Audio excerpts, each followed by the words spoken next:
Ketika sumber pendapatan ini hilang, ekonomi juga bakal terdampak. Ini juga yang jadi concern-nya Pak Purbaya. Karena dia belum lihat nih ada program lain yang bisa jadi safety net buat para pekerja ini.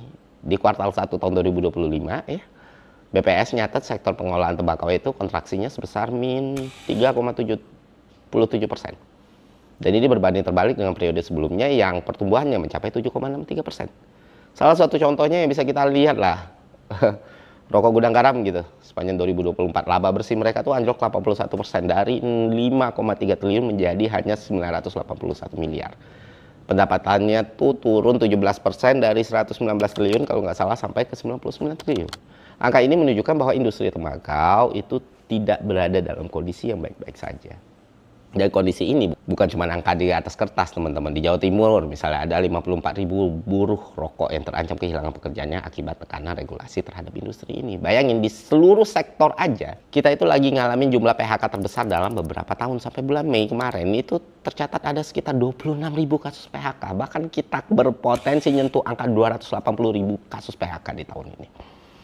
Akhirnya ketika kebijakan agresif ini tidak dibarengin sama pengawasan yang baik, tujuan yang jelas, tindakan hukum yang tegas ya, nggak dievaluasi dengan benar, maka ekonomi kita yang awalnya aja udah stagnan, berpotensi malah mengalami kontraksi. Otomatis daya beli juga bakal makin turun. Sementara di sisi lain pemerintah nargetin pertumbuhan ekonomi kan 6-8% gitu ya, apalagi Pak Purbaya benar-benar ngejar 6% gitu. Dan 6% itu selain banyak hal juga butuh stabilitas sektor padat karya untuk mencapai target tersebut, seperti yang gue jelaskan di video sebelumnya. Kalau kita cari komparasi lah di beberapa negara maju misalnya, kalau di situ kan alkohol ya, industri alkoholnya jadi gede, tapi cukainya emang gede-gedean juga, kan itu yang harus dipertanyakan. Bayangin ketika industri rokok ini goyang, ruang fiskal pemerintah jelas berpotensi untuk mengecil dan bikin defisit APBN membengkak. Dan seperti yang gue bilang tadi, kalau sampai industri ini jatuh ya, ruang fiskal kita juga ikut menyempit, teman-teman.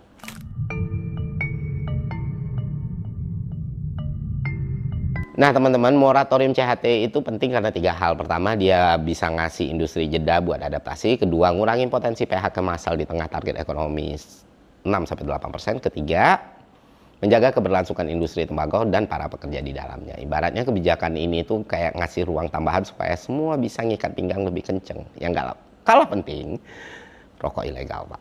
Karena selain ngerugiin industri rokok yang legal, ini juga berpotensi ngerugiin negara sebesar 97 triliun. Bayangin jumlah sebesar itu hilang.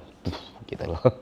Ketika semua ini berhasil diatasi dan pekerjanya nggak ditelantarin, gue yakin berbagai regulasi yang mengatur industri ini bisa berjalan dengan efektif.